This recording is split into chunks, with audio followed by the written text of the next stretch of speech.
بيبدأ المسلسل مع هانا اللي بتكون بنت جميلة جدا وذكية بدراستها وشاطرة في كل حاجة تقريبا، علشان كده بنلاقي كل الولاد في المدرسة معجبين بيها. وهنا بيظهر دو مع صاحبه جون وهو بيقوله إنه بيحب هانا جدا وهيعترف ليها النهاردة بحبه من خلال أغنية هيغنيها. وجون بيقوله إنها طريقة مبتذلة جدا وقديمة، وبيظهر إنه هانا سمعت حديثهم ورفضت حب دو ليها. وبعدها بيفضل جون يهدد صاحبه دو علشان ما يأذيش نفسه لأنه هانا رفضته، وبيركب العجلة بتاعته، ولكن لأنه بيكون حزين ومش مركز أبدا بيعمل حادثة. وكل المدرسة بتفضل تقول إنه هانا هي السبب بالحادثة اللي حصلت له، فبتزعل هانا جدا على دو، بتفضل تبعت له رسائل ولكنه ما بيردش عليها. ولما بتروح على البيت بتكون حزينة أكتر لأنها وحيدة ومش لاقية حد يخفف عنها، لأنه مامة هانا بتكون مسافرة الشغل برا البلد وأبوها بيكون سايبهم وعايش لوحده. ولما هانا بتفتح الموبايل بتاعها بتلاقي حد ضيفها على برنامج وبيبعت لها أغنية هي بتحبها جدا، وبتتبسط هانا جدا وهي بتسمعها.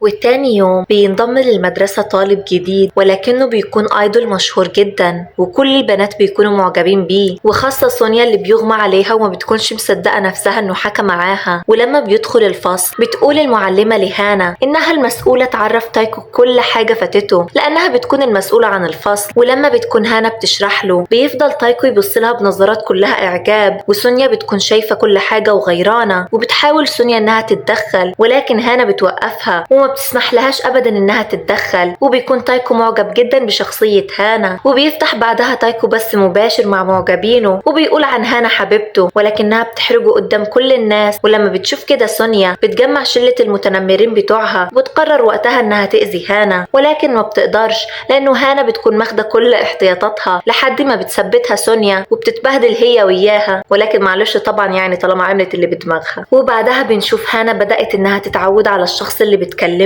وبتكون مبتسمة وسعيدة طول ما هي بتكلمه. ومامتها بتتصل عليها وبتقول لها انها تتأخر بالرجعة علشان عندها شغل زيادة، فبتزعل جدا. ولكن اللي بيهون عليها البث المباشر اللي كان الشخص عامله وهو بيعزف بيانو وهما بيتكلموا، بيطلب منها الشخص انهم يتقابلوا، وهي بتوافق وبتكون طايرة من الفرحة وبتبدأ اليوم بكل حيوية ونشاط. ولكن مع الأسف فرحتها ما بتكتملش لأنه ما بيجيش، وهي بتفضل مستنياه تحت المطر كتير جدا. ولأنها استنت تحت المطر كتير جدا بتمرض هانا، واللي بيزيد عليها مقلب سخيف عملته سونيا وأصحابها فيها، وبالآخر بيغمى عليها. ولكن بيظهر شخص وبينقذها، وبعدها بيهدد سونيا وشلتها انه هيفضحهم لو قربوا من هانا تاني. ولما بتفوق بيقول لها الدكتور انه الشخص اللي انقذها نسي الجهاز بتاعه. ولما بتفتحه هانا بتلاقي نفس الاغاني اللي بيبعتها الشخص المجهول، ولكن بيجي جون وبياخد الجهاز. تفضل مستغربة وبتسأل نفسها يا ترى هو جون ولا لأ. ولما بترجع هانا الفصل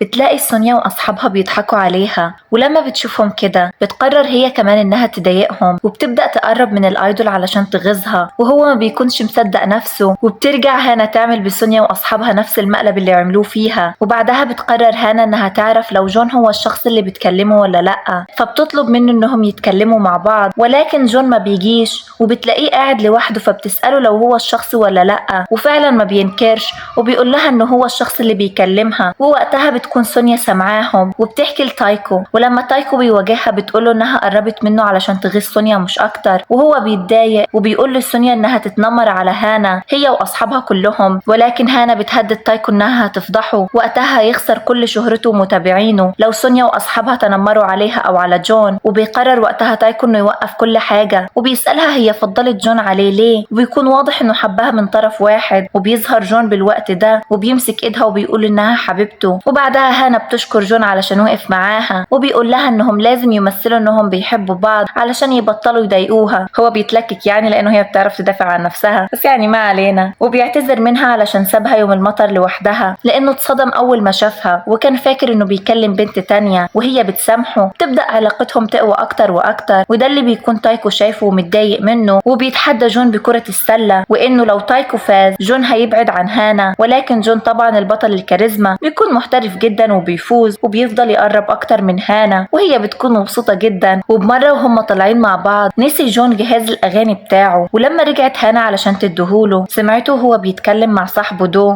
اللي ظهر بالاول واعترف لها بحبه بس هي رفضته، ويقول له ان هو بس قرب من هانا علشان ينتقم لصاحبه. وبتروح هانا تاني يوم لدو علشان تتاكد من الكلام، وهو بيقول لها كل حاجه، انه من بعد ما هي رفضته حالته كانت سيئه جدا. ووقتها جون قرر انه ينتقم منها ويقرب منها ويجرحها نفس ما هي عملت. وفعلا جون مش بينكر اي حاجه ابدا وبيعتذر منها، وهي بتكون مكسوره وحزينه، وهو كمان بيكون حزين وبيحاول انه يتواصل معاها ولكن بتكون عامله له بلوك. وهو كان فعلا بدأ انه يحبها وبيتخيلها باي مكان بيروحوا. وبالوقت ده بترجع مامة هانا وبتفرح هانا برجعتها جدا، وبتقول لها مامتها تسافر معاها علشان المره الجايه شغلها هيطول جدا، وهي بتوافق. وبنرجع لجون اللي بيتكلم مع صاحبه دو وبيقول له انه كان معجب بهانا من اول يوم شافها فيه. فدو بيقول له انه كان عارف ده، علشان كده قرر انه يعترف بمشاعره الاول. ووقت البريك بيعرف جون من زمايله انه هانا هتسافر، وبيتكلم جون مع مامتها وبتقول له انه هو جرح هانا جدا لانها كانت بتحبه جدا، وانه فعلا لو بيحبها ما يزعلهاش وما يسيبهاش تروح من ايده. ووقتها بيروح جون على اذاعه المدرسه وبيعتذر لهانا قدام كل المدرسه وبيعترف ليها بحبه. وهي وقتها بتكون سامعه كل حاجه ومبسوطه، ولكن برضه بتقرر انها تسافر وما تفضلش. ولكن لما جون بيكون قاعد لوحده بتجيله رساله وبتكون هانا شالت البلوك عنه وبعتت له مسج بتقوله انها وافقت تكون حبيبته. واخيرا كده بيكونوا اجتمعوا الاحباء. وبس كده بيكون خلص تلخيص مسلسلنا النهارده. لو عجبكم ما تنسوش انكم تعملوا لايك للفيديو واشتراك في القناه.